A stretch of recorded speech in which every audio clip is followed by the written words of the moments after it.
Mesdames et messieurs, bonjour. Mon intervention s'inscrit dans le cadre du colloque international Habiter dans la littérature pour la jeunesse et porte sur l'étude des habitations dans 3 camps tirés du patrimoine oral marocain. Il s'agit respectivement du conte Hayna et l'Ogre, Hadith al-Harami et Lalla Zinhoum, la fille du sultan.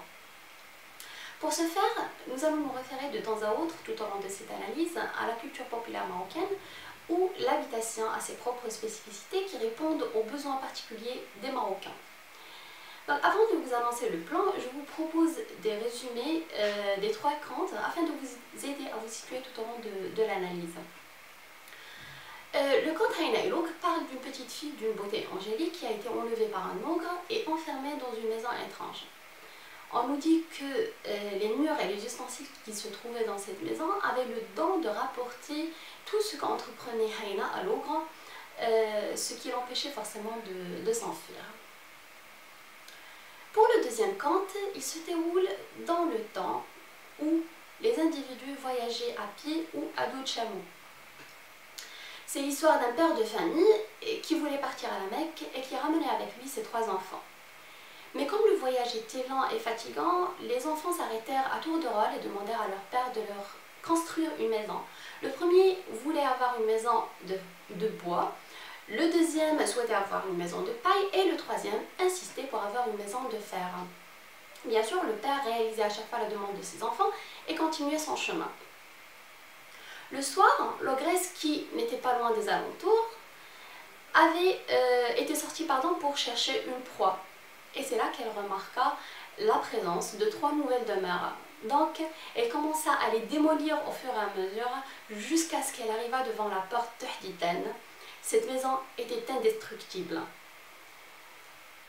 Pour le 3e conte, Lalla Zinhoum, la fille du sultan, c'est l'histoire d'un roi qui n'a pas réussi à avoir des enfants pendant de longues années. C'est pour cette raison qu'il passait toutes ses journées à faire des prières. Un jour, il voit dans son rêve un homme qui lui donna le choix entre avoir un garçon mais qui mourra à sa naissance ou une fille qui deviendra rebelle par la suite. Et bien sûr, le roi qui attendait impatiemment un prince héritier ne pouvait accepter de le perdre à sa naissance. C'est comme ça qu'il a fait le choix d'avoir une princesse, une fille. Mais à la naissance de cette jeune petite fille, le roi avait décidé de l'envoyer dans un palais qu'il avait construit rien que pour elle. C'était un palais en verre situé dans une île déserte. Mais un jour, la princesse se saisit d'un os d'une petite souris d'agneau et commença à trouer le sol. C'est comme ça qu'elle fit la connaissance d'un prince charmant. Et depuis, une longue idylle a commencé, ce qui a causé d'ailleurs qu'elle décide de s'enfuir et de quitter le palais en verre. Nous constatons dans ces 3 contes que la maison n'est pas un simple abri où habitent les personnages, mais c'est plutôt un exil où sont condamnés les personnages à vivre leur solitude. C'est une figure protectrice, et également un lieu d'initiation où les personnages apprennent à se connaître et à connaître le monde extérieur. Donc je commencerai par analyser le premier point que nous avons pu relever dans le premier conte, à savoir Hayna et l'Ogre. La maison en tant qu'exil dans lequel les protagonistes sont condamnés à vivre leur solitude. Dans ce conte, la maison symbolise la peur et la terreur. D'ailleurs, plusieurs indices le montrent. Cette habitation a été conçue particulièrement par l'ogre pour exiler et enfermer soigneusement la jeune Hayna. Il en témoigne l'emplacement où elle a été bâtie. Là, je vais citer un extrait tiré du conte. On lui dit que l'ogre avait construit sa demeure au sommet de la montagne noire qui s'éloigne du village. Pour l'atteindre, dit le paysan, tu dois marcher 5 jours et 5 nuits. Si à l'accoutumée, les humains ont tendance à construire des maisons qui sont esthétiquement belles et investissent un nombre de produits tels que la peinture, le carrelage et ainsi de suite pour en faire un bâtiment ou bien un ouvrage attrayant, l'ogre semble vouloir faire de sa demeure un espace sombre et terrifiant.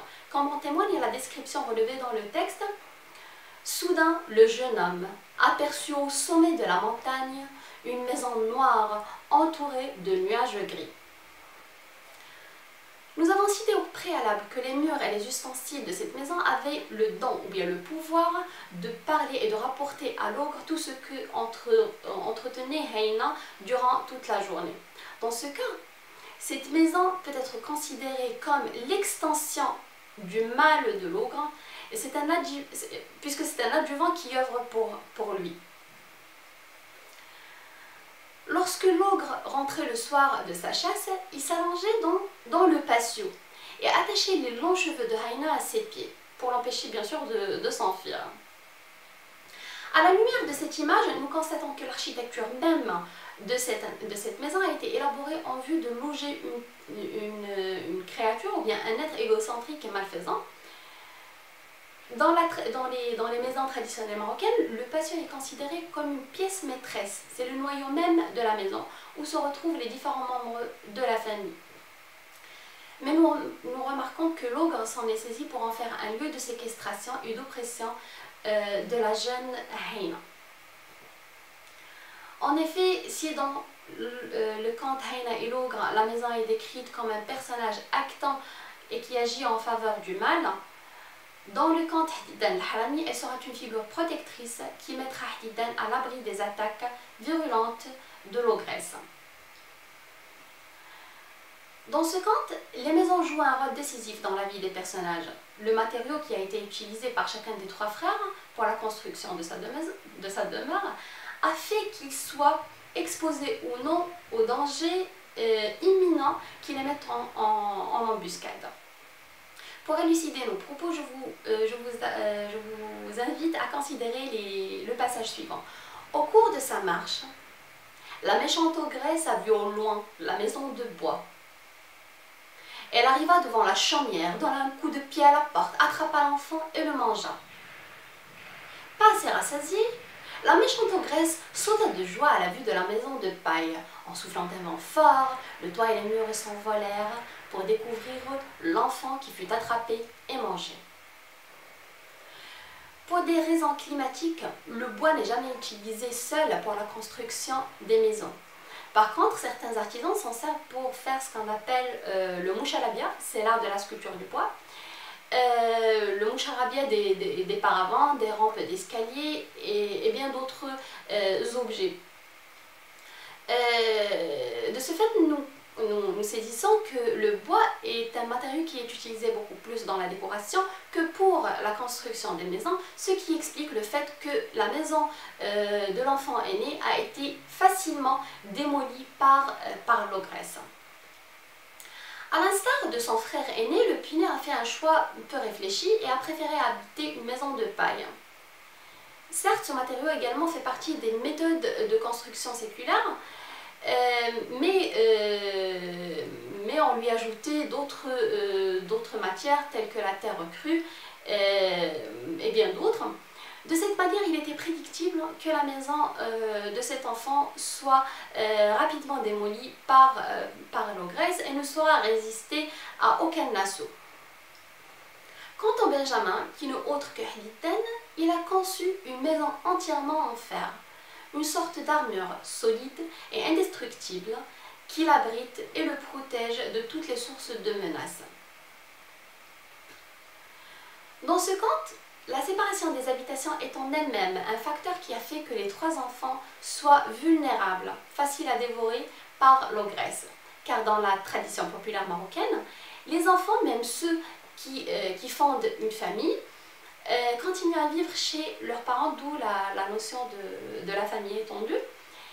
Ce fut une forme de solidarité et d'union. C'est pour cette raison que lorsque le père de Hadidan et des deux autres enfants, lorsqu'il a décidé de leur construire des maisons séparées, il a fait qu'ils soient exposés au danger. Quant au troisième conte, Leila Zinhoum, la fille du sultan, l'habitation joue un rôle prépondérant dans la vie du personnage. Au départ, ce château en verre transparent et robuste a été conçu par le roi dans le but d'y enfermer sa fille. En confiant sa fille à la nourrice, le roi avait ordonné que toutes les portes doivent rester fermées à clé, afin bien sûr d'empêcher la princesse de s'évader ou bien de s'exposer à n'importe quelle source d'influence négative. Mais les caractéristiques de cette habitation, même citées au préalable, feront que la princesse découvre le monde extérieur, tombe amoureuse d'un charmant prince et décide de s'enfuir pour mener une vie libre. Fortuitement, la princesse a découvert que la porte n'est pas la seule issue possible, mais qu'il y avait également le sol qui pouvait lui permettre de s'échapper.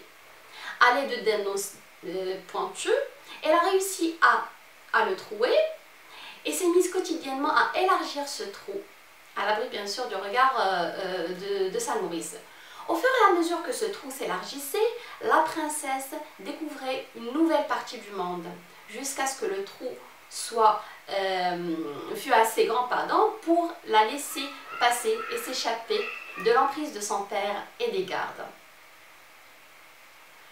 Pour conclure, nous constatons que les habitations dans ces 3 contes, tirés du répertoire populaire marocain, ne se limitent pas à héberger les personnages, mais elles ont la particularité de jouer des rôles prépondérants, voire décisifs dans leur existence. Il s'agit de les cacher, de les protéger ou de les libérer. Au terme de cette analyse, nous nous demanderons quel aurait été le sort de ces personnages en l'absence de ces habitations. Je vous remercie infiniment de votre attention et vous souhaite une très bonne suite de colloques. Merci beaucoup.